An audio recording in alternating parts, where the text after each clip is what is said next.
ನಮಸ್ತೆ ಎಲ್ರಿಗೂ. ಎಲ್ಲರೂ ಹೇಗಿದ್ದೀರಾ? ಎಲ್ಲರೂ ಆರಾಮದ್ದೀರಾ ಅಂತ ಅನ್ಕೋತೀವಿ. ನಾವು ಆರಾಮದ್ದೀವಿ ನೋಡ್ರಿ.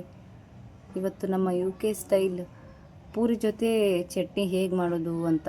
ತುಂಬ ಸಿಂಪಲ್ ಚಟ್ನಿ ಇದು. ಆಮೇಲೆ ಸಾಗುನು ಮಾಡ್ತೀವಿ, ಇಲ್ಲ ಅಂತಲ್ಲ. ಬಟ್ ಜಾಸ್ತಿ ಅಂದರೆ ಹೋಟೆಲ್ಗಳಲ್ಲಾಗಿರ್ಬೋದು ಅಥವಾ ಮನೆಗಳಲ್ಲಾಗಿರ್ಬೋದು ಇದೇ ಚಟ್ನಿ ಜಾಸ್ತಿ ಮಾಡೋದು. ಹೇಗೆ ಮಾಡೋದು ಅಂತ ನೋಡ್ಕೊಂಬರೋಣ ಬನ್ನಿ. ಕೊತ್ತಂಬರಿ ತೊಗೊಳ್ಳಿ ಸ್ವಲ್ಪ, ಆಮೇಲೆ ಕರಿಬೇವು, ಆಮೇಲೆ ಹಸಿಮೆಣ್ಸಿನ್ಕಾಯಿ ಒಂದು 3ರಿಂದ 4, ಆಮೇಲೆ ಜೀರಿಗೆ, ಸಾಸಿವೆ ಮತ್ತು 1 ಟೇಬಲ್ ಸ್ಪೂನ್ ಅರಿಶಿನ ಪುಡಿ, ಆಮೇಲೆ 2 ಈರುಳ್ಳಿ ತೊಗೊಳ್ಳಿ, ದೊಡ್ಡದಾಗಿರೋದೇ ಉಳ್ಳಾಗಡ್ಡಿ ಅಂದರೆ ಈರುಳ್ಳಿನೇ. ಆಮೇಲೆ ಪುಟಾಣಿ, ನೀವೇನು ಅಂತೀರ ಅಂತ ಗೊತ್ತಿಲ್ಲ, ನಮ್ಮ ಸೈಡ್ ಮಾತ್ರ ಪುಟಾಣಿ ಅಂತ ಕರಿತೀವಿ. ಅದು ಒಂದಿಷ್ಟು, ಅದರದ್ದೇ ಅಲ್ವಾ ಚಟ್ನಿ, ಅದೇ ಇರಲೇಬೇಕು. ಆಮೇಲೆ ಪುಟಾಣಿನ ಮಿಕ್ಸಿಗೆ ಹಾಕೊಂಡ್ಬಿಡೋಣ ಫಸ್ಟು. ನಿಮ್ಮ ಸೈಡ್ ಯಾವ ಚಟ್ನಿ ಮಾಡ್ತೀರಿ ಅಂತ ತಿಳಿಸಿರಿ ಹಾಗೆ ಕಮೆಂಟಲ್ಲಿ.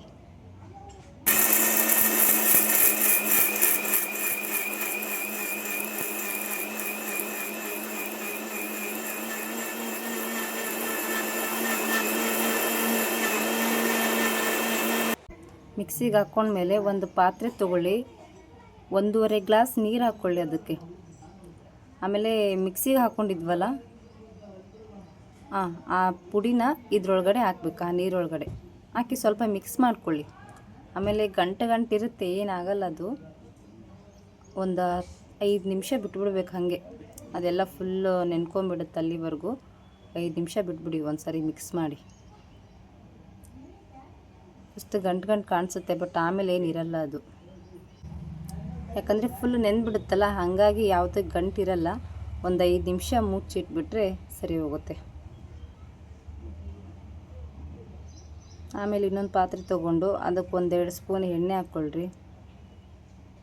ಎಣ್ಣೆ ಕಾಯ್ತಾ ಬಂದಂತೆ ಸ್ವಲ್ಪ ಜೀರಿಗೆ ಸಾಸಿವೆ ತೋರಿಸಿದ್ನಲ್ಲ, ಜೀರಿಗೆ ಸಾಸಿವೆ,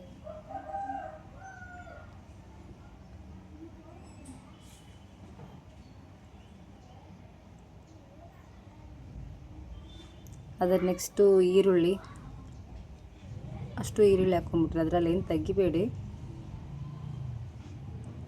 ಈರುಳ್ಳಿನ ಸ್ವಲ್ಪ ಫ್ರೈ ಮಾಡಿ ಚೆನ್ನಾಗಿ.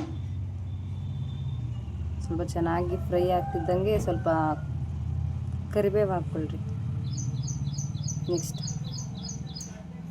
ಫಸ್ಟೇ ಕರಿಬೇವು ಹಾಕ್ಕೊಂಬಿಟ್ರೆ ಸ್ವಲ್ಪ ಕರ್ರಗಾಗ್ಬಿಡುತ್ತೆ, ಅದಕ್ಕೆ ಸ್ವಲ್ಪ ಮಧ್ಯದಲ್ಲಿ ಹಾಕ್ಕೊಂಡ್ರೆ ಸ್ವಲ್ಪ ಸ್ಮೆಲ್ಲು ಇರುತ್ತೆ ಹಾಗೆ.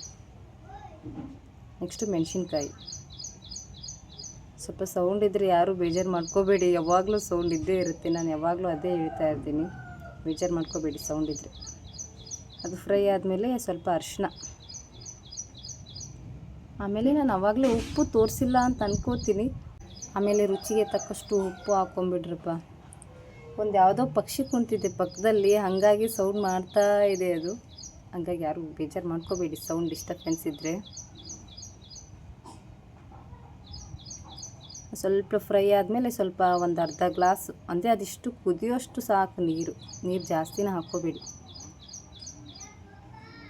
ಸ್ವಲ್ಪ ನೀರು ಹಾಕ್ಕೊಳ್ಳಿ. ಅದು ಚೆನ್ನಾಗಿ ಕುದಿಬೇಕು ಸ್ವಲ್ಪ. ಆಮೇಲೆ ನೀರೆಲ್ಲ ಖಾಲಿ ಆಗುತ್ತೆ, ಆವಾಗಲೇ ಗೊತ್ತಾಗುತ್ತೆ ನಿಮಗೆ, ನೀರು ಖಾಲಿ ಆಗುತ್ತಲ್ಲ ನಿಮ್ಗೆ ಗೊತ್ತಾಗುತ್ತೆ.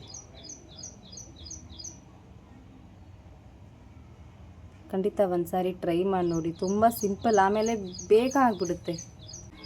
ಸಾಗು ಮತ್ತು ಆಲೂ ಪಲ್ಯ ಅವೆಲ್ಲ ಲೇಟು, ಇದಾದರೆ ಎಷ್ಟು ಬೇಗ ಆಗುತ್ತೆ ಗೊತ್ತಾ, ಪಟ್ಟಂತ ಒಂದು 10 ನಿಮಿಷನೂ ಹೋಗಲ್ಲ, ಅಷ್ಟು ಬೇಗ ಆಗುತ್ತೆ. ಇವೆಲ್ಲ ಕುದಿಯೋದ್ರಲ್ಲಿ ಅದೆಲ್ಲ ಕರಗಿರುತ್ತೆ, ಆವಾಗಲೇ ನೆನೆಸಿಟ್ಟಿದ್ವಲ್ಲ ಪುಟಾಣಿದು, ಅದೆಲ್ಲ ನೆನೆದಿರುತ್ತೆ. ಇದು ಒಂದು ಸ್ವಲ್ಪ ಹೊತ್ತು ಆರಕ್ಕೆ ಬಿಟ್ಬಿಡ್ಬೇಕು ಅಂತ, ಸ್ವಲ್ಪ 1-2 ನಿಮಿಷ ಆರಿಬಿಡುತ್ತೆ. ನೀರೆಲ್ಲ ಇಲ್ಲ ನೋಡಿ, ಎಲ್ಲ ಖಾಲಿಯಾಗಿದೆ ನೀರು ಹಾಕಿದ್ದು. ಆಮೇಲೆ ಮಿಕ್ಸ್ ಮಾಡಿಟ್ಟಿರ್ತೀವಲ್ಲ ಅದನ್ನು ಇದ್ರೊಳಗಡೆ ಹಾಕ್ಕೊಳ್ಳೋದು.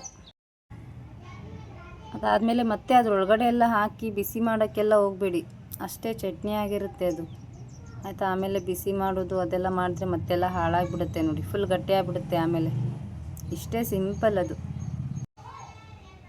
ಎಷ್ಟು ಬೇಗನೆ ಆಗುತ್ತೆ. ಆಮೇಲೆ ಖಂಡಿತ ಒಂದು ಸಾರಿ ನೀವು ಟ್ರೈ ಮಾಡಿರಿ. ನಮ್ಮ ಸೈಡ್ ಜಾಸ್ತಿ ಹೋಟೆಲ್ಗಳಲ್ಲಿ ಇದೇ ಥರ ಮಾಡೋದು, ಅಂದರೆ ದೊಡ್ಡ ಹೋಟೆಲ್ಗಳಲ್ಲೆಲ್ಲ ಕಮ್ಮಿ ಮಾಡೋದು, ಬಟ್ ಸಣ್ಣ ಹೋಟ್ಲೆಲ್ಲ ಇರುತ್ತಲ್ಲ ಅಲ್ಲಿ ಜಾಸ್ತಿ ಇದೇ ಥರ ಚಟ್ನಿ ಮಾಡೋದು. ಹೇಗಿತ್ತು ಅಂತ ಖಂಡಿತ ಒಂದು ಸಾರಿ ಟ್ರೈ ಮಾಡಿ ಹೇಳಿ ಆಯಿತಾ. ಇನ್ನು ಯಾವ ಥರ ಅಡುಗೆ ಬೇಕಂತ ಕಮೆಂಟಲ್ಲಿ ತಿಳಿಸಿ. Thank you so much. ಇಷ್ಟೊತ್ತವರೆಗೂ ಯಾರ್ಯಾರು ವೀಡಿಯೋ ನೋಡಿದ್ದೀರಾ ಹೀಗೆ ನೋಡ್ತಾಯಿರಿ, ಸಪೋರ್ಟ್ ಮಾಡ್ತಾಯಿರಿ. Bye bye, take care. ಎಲ್ರಿಗೂ ಒಳ್ಳೆಯದಾಗಲಿ.